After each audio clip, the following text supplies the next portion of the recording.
never slow up, no I don't take shit, I got no love for the fake. Pelatih Inter, Christian Cifu, hadir dalam konferensi pers di BVB Stadion pada malam menjelang laga Borussia Dortmund kontra Inter. Dalam kesempatan tersebut, Cifu memaparkan pandangannya terkait pertandingan terakhir fase Liga Champions, sekaligus menjawab pertanyaan para jurnalis yang hadir. Cifu menegaskan bahwa timnya sedang berada dalam fase perkembangan yang positif. Ia menilai para pemain selalu menunjukkan kesiapan untuk menerima dan menjalankan setiap ide dengan performa yang terus meningkat meski tetap diwarnai naik turun. Saat disinggung perbandingan dengan perjalanan Inter hingga juara pada 2010, Cifu menekankan bahwa target awal adalah finish di 8 besar, sementara posisi saat ini masih di peringkat ke-14. Ia menyadari Inter akan menghadapi lawan kuat dengan atmosfer stadion yang penuh energi. Menurutnya, fokus utama saat ini adalah pertandingan di Liga Champions, sementara urusan Liga Domestik masih memiliki waktu tersendiri. Cifu juga menegaskan bahwa seluruh pemain merasa penting dan terlibat, serta mampu menunjukkan kontribusinya saat dipercaya turun ke lapangan. Mengenai kondisi Yann Sommer dan Luis Enrique, Cifu memastikan keduanya dalam kondisi sangat baik. Ia mengungkapkan bahwa para pemain mendukung keputusannya menarik keluar pemain asal Brasil tersebut dan menunjukkan solidaritas kepadanya. Pengalaman Sommer, baik dalam situasi positif maupun sulit, menjadi nilai penting. Sementara kepercayaan rekan setim dinilai lebih berarti daripada hal lain. Menilai perjalanan Inter di Liga Champions, Cifu mengakui timnya memang menelan beberapa kekalahan, namun hasil yang diraih mencerminkan apa yang layak didapatkan. Ia menilai Inter seharusnya bisa memperoleh lebih banyak dari laga melawan Liverpool dan Atletico, serta meraih hasil minim saat menghadapi lawan sangat kuat seperti Arsenal.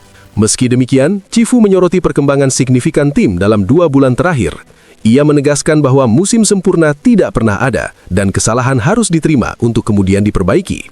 Terkait Borussia Dortmund, Cifu menilai bermain di kandang mereka tidak pernah mudah karena energi stadion dan gaya permainan yang diterapkan Kovac yang mampu memaksimalkan kualitas pemainnya. Ia juga menegaskan bahwa seperti tim lain, Dortmund memiliki kekurangan, termasuk di fase bertahan, dan diyakini tengah berusaha memperbaikinya. Soal pentingnya bermain kandang pada fase playoff, Cifu mengakui keuntungan tersebut selalu berarti. Namun, ia juga menekankan tantangan tekanan saat bermain di kandang sendiri. Dengan perubahan format kompetisi, mental dan emosional menjadi aspek krusial, baik dalam 2 leg maupun laga tunggal, untuk bisa meraih kemenangan. Mengenai kondisi pemain, Cifu menjelaskan bahwa Nicolo Barella akan menjalani pemeriksaan medis karena meski tidak terlihat serius, tetap diperlukan pemeriksaan lanjutan. Sementara itu, Lautaro Martinez disebut sebagai pemain yang hampir tidak pernah ingin beristirahat dan selalu siap memberikan kontribusi. Terakhir, Cifu memberikan pujian kepada Piotr Zielinski. Ia menyebut gelandang tersebut sebagai pemain fantastis yang selalu memberikan yang terbaik, meski tidak selalu dimainkan di posisi favoritnya. Menurut Cifu, peningkatan kondisi fisik Zielinski juga akan berdampak positif bagi tim nasional Polandia pada laga playoff Maret mendatang.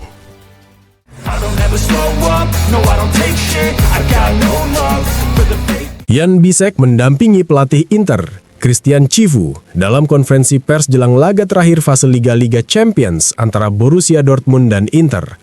Bek asal Jerman itu menjawab berbagai pertanyaan wartawan di BVB Stadion sehari sebelum pertandingan penting tersebut digelar. Bisek menilai Borussia Dortmund sebagai tim yang kuat dan berpengalaman. Menurutnya, pencapaian Dortmund yang sempat tampil di final Liga Champions beberapa tahun lalu menunjukkan kualitas mereka. Ia menegaskan bahwa menghadapi Bayern di Bundesliga saja tidak mudah, sehingga laga di hadapan pendukung tuan rumah tentu akan menjadi tantangan besar. Meski begitu, Inter datang dengan persiapan matang dan target yang jelas, yakni meraih kemenangan. Menanggapi atmosfer stadion dan keberadaan tembok kuning, Bisek mengaku tidak merasa gentar. Ia justru menilai bermain di stadion besar dengan dukungan supporter fanatik sebagai sesuatu yang indah. Ia juga membandingkan dengan pengalaman bermain di San Siro yang menurutnya memiliki atmosfer keras dan penuh tekanan, sehingga laga nanti diyakini akan berjalan seru. Soal kunci kemenangan, Bisek menekankan pentingnya kepercayaan diri, rasa lapar, dan determinasi. Ia menyadari ada banyak pihak yang meragukan peluang Inter untuk menembus 8 besar, namun hal itu justru menjadi motivasi tambahan. Ia menilai Inter harus membawa kualitas terbaik ke lapangan demi menjalani malam yang istimewa. Dalam aspek pertahanan, Bisek menyoroti pentingnya peningkatan secara individu, terutama saat transisi. Ia menekankan perlunya sikap lebih agresif, lebih waspada, dan memiliki mentalitas untuk tidak ingin kebobolan. Menurutnya, Dortmund memiliki banyak pemain berkualitas, namun Inter juga memiliki lini belakang yang solid. Dengan kerjasama yang baik, ia yakin pertahanan Inter bisa menjadi semakin kuat. Saat ditanya mengenai kemungkinan bermain lebih maju di sisi kanan, Bisek menyerahkan sepenuhnya kepada keputusan pelatih. Ia menegaskan kesiapannya untuk bermain di posisi apapun yang diminta, bahkan jika harus ditempatkan di posisi yang tidak biasa. Menutup pernyataannya, Bisek menegaskan kebahagiaannya berada di Inter. Ia menganggap komunikasi antara klub dan agen sebagai hal yang wajar dan menekankan bahwa dirinya sangat senang mengenakan seragam Nerazzurri serta berharap bisa bertahan lama bersama Inter.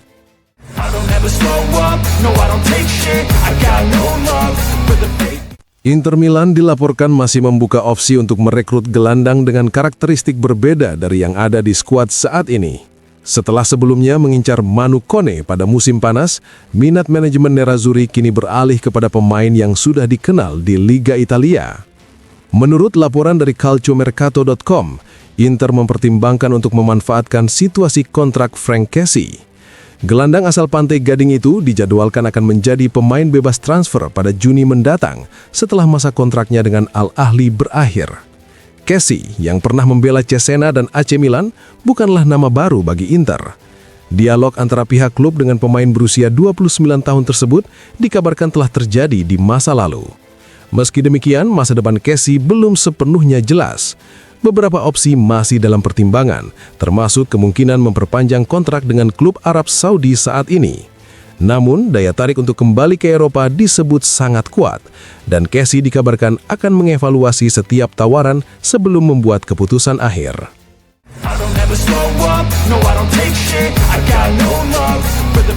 Andre Onana kembali memasuki bursa penjaga gawang Inter Milan dengan kuat untuk mengambil alih posisi Jan Sommer, yang dipastikan akan hengkang dari Nerazzurri pada akhir musim saat kontraknya berakhir. Konfirmasi atas berita yang diluncurkan secara eksklusif oleh redaksi FC Internews datang langsung dari Inggris. Perwakilan penjaga gawang asal Kamerun tersebut pekan ini melakukan kunjungan ke Milan untuk membahas serangkaian potensi kesepakatan. Menurut informasi yang juga didapat oleh Daily Mail, mereka telah berbicara dengan manajemen Inter mengenai kemungkinan kembalinya Onana ke San Siro. Saat ini Onana sedang dipinjamkan ke Trabzonspor di Turki, tetapi di akhir musim ia diprediksi akan meninggalkan Manchester United secara permanen. United membelinya dari Inter dengan harga 47,2 juta pound sterling. Tabloid Inggris itu lebih lanjut melaporkan bahwa kiper kelahiran 1996 itu masih memiliki sebuah properti di Milan. Namun aspek gaji bisa menjadi hambatan.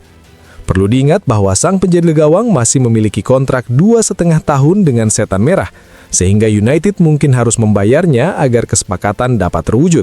Demikian tertulis dalam laporan tersebut.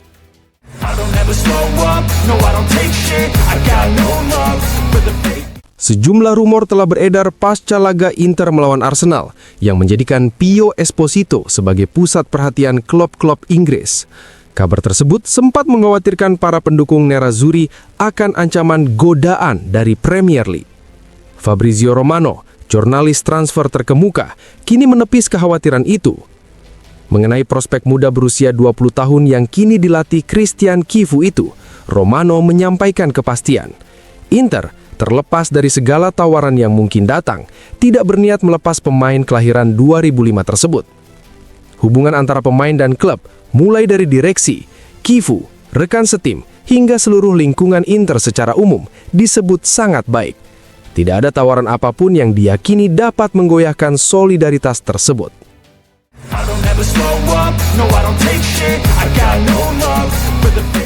Francesco Colonese, mantan bek Inter, memberikan komentarnya mengenai kondisi terkini tim Nerazzurri yang semakin kokoh di puncak klasemen. Berbicara kepada TMW Radio, Colonese menyoroti peran besar Christian Chivu dalam membawa stabilitas bagi Inter. Menurut Colonese, Chivu telah menghadirkan keseimbangan, konkret, dan ketenangan ke dalam tim. Ia juga menilai ada sisi ketegasan dalam kepemimpinan sang pelatih yang terlihat dari bagaimana para pemain mengikutinya. Latar belakang dan masa lalu Chivu dinilai sangat berpengaruh di klub dengan sejarah besar seperti Inter, sehingga para pemain menaruh rasa hormat kepadanya. Secara taktik, Colonese menegaskan tidak ada perubahan signifikan karena Chivu dikenal sebagai sosok yang seimbang, baik saat menang maupun kalah. Di tengah atmosfer sepak bola Italia yang kerap tegang, Cifu justru tampil sebagai figur yang paling tenang. Colonese juga membandingkan performa Piotr Zielinski dan Hakan Calhanoglu. Ia menilai Zielinski saat ini melakukan segalanya di lapangan dan berhasil merebut kepercayaan lingkungan yang sebelumnya belum sepenuhnya yakin padanya. Gelandang asal Polandia itu kembali menunjukkan kemampuannya membuat perbedaan, seperti saat bermain di Napoli, termasuk dalam mencetak gol dan kontribusi di 2 fase permainan. Meski demikian, Colonese mengingatkan bahwa Calhanoglu selama bertahun-tahun telah menjadi penyeimbang utama permainan Inter. Terkait isu pelatih, Colonese menyinggung bahwa target Inter sebelumnya mungkin adalah Cesc Fabregas. Ia berpendapat penolakan Fabregas kemungkinan disebabkan oleh faktor kewenangan, karena di Como sang pelatih memiliki kendali penuh. Namun ia menegaskan hal tersebut hanyalah sebuah perasaan pribadi. Saat ditanya mengenai pesaing Inter, Colonese menyebut AC Milan sebagai tim yang paling meyakinkan untuk menjadi ancaman. Alasannya Milan hanya bermain sekali dalam sepekan dan ditangani Massimiliano Allegri yang dinilai cerdik dan berpengalaman. Selain itu, masih ada laga langsung yang harus dimainkan. Ia juga menyinggung jarak poin Napoli dan Juventus yang masing-masing terpaut 9 dan 10 poin sebagai faktor yang tetap perlu diperhitungkan. I don't ever slow up, no I don't take shit, I got no love for the fake. Proses transfer penyerang Daniel Maldini dari Atalanta ke Lazio telah selesai. Pemain kelahiran 2001 tersebut secara resmi menjadi pemain baru Bianco Celeste, seperti yang dikonfirmasi oleh klub ibu kota melalui saluran resmi mereka. SS Lazio mengumumkan telah memperoleh hak kontrak olahraga pemain Daniel Maldini secara temporer, dengan opsi dan kewajiban dari Atalanta Bergamasca Calcio. Demikian bunyi pernyataan resmi klub.